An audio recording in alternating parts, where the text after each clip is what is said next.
Njihovi su preci, njihove obitelji, bake, djedovi i roditelji silom prilika nekoć otišli iz Hrvatske.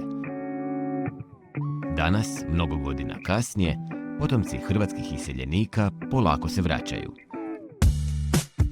Vraćaju se oživjeti svoj jezik i kulturu. U Croaticumu. Od malena željela bih doći u Hrvatsku i upoznati zemlju u kojoj se rodio moj djed. I zahvaljujući stipendiji mogla sam doći i zbog toga učim hrvatski jezik i mislim da do sada ide mi dobro. Dobio sam stipendiju za učenje hrvatskog jezika i uvijek sam htio naučiti jezik svojih baka i djedova i mislio sam ako ne sada onda kada. Kao slušao sam prvi dan na Croaticumu, hrvatski jezik je super. Dobro došli u Hrvatsku, volimo Hrvatsku i ako želimo živjeti u Hrvatskoj, moramo naučiti hrvatski jezik. U više od 60 godina u Croaticumu je hrvatski jezik učilo nekoliko desetaka tisuća ljudi iz cijeloga svijeta, a trenutačno je u različite programe upisano više od 300 osoba. Najveću skupinu u tom broju čine potomci hrvatskih iseljenika, kojima je hrvatski nasljedni ili predački jezik. Nasljedni govornici su oni potomci hrvatskih iseljenika koji su hrvatski jezik naslijedili u svojim obiteljima od svojih roditelja, djedova i baka. I oni zapravo u nekoj mjeri već vladaju hrvatskim jezikom, to jest nekim njegovim lokalnim idiomom. Predački govornici su oni govornici čiji su preci nekad davno otišli iz Hrvatske i oni zapravo hrvatskim jezikom ne vladaju. U Croaticumu se uglavnom upisuju u početni stupanj, ali s ponosom nose hrvatska imena i prezimena kao svojevrsne identitetske bedževe. Oni su otišli 1905. godine. Da, moji pradjedi i prapravaka. Volim Hrvatsku, je vrlo sigurno mjesto za živjeti, mirno, lijepo. Što se tiče sigurnosti, to je sjajno ovdje. Mogu hodati bez problema, bez brige, u ponoći. U Ekvadoru nije moguće, nažalost. Sviđa mi se kultura tu i volim hranu ovdje. Ali jeo sam hrvatsku hranu u Americi od tate i nešto, ali kao sarma i bakalar za Božić.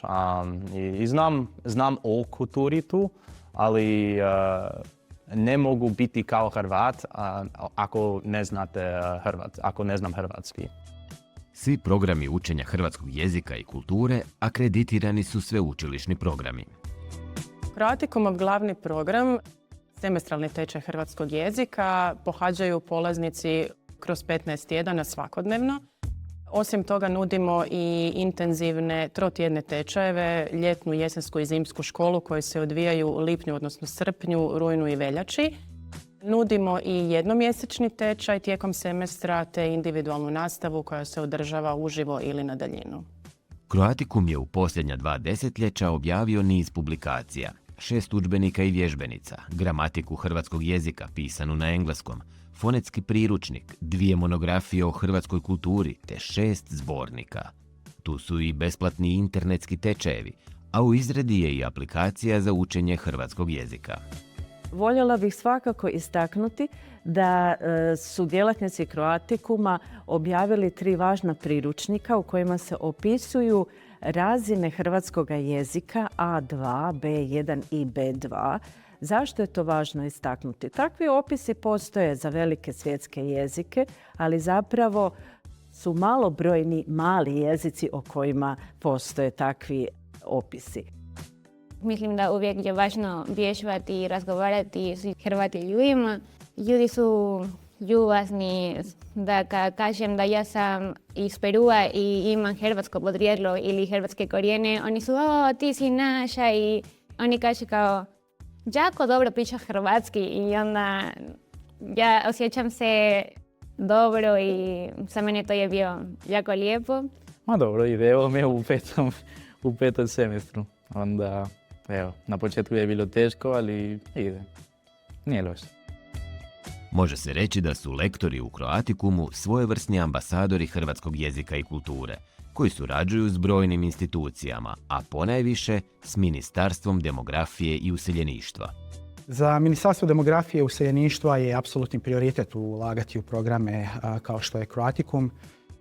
Croaticum je godinama izrastao puno više od samoga tečaja učenja jezika. Ono je mjesto dakle, gdje se kroz učenje jezika upoznaje i sa kulturom i sa hrvatskom svakodnevicom i jača se osjećaj pripadnosti ovome prostoru kao takvome. Nama su programi važni radi ulaganja u obrazovanje samih polaznika, a time u samu njihovu perspektivu ostanka u Republici Hrvatskoj. Kad sam došao, nisam mislio u ostati.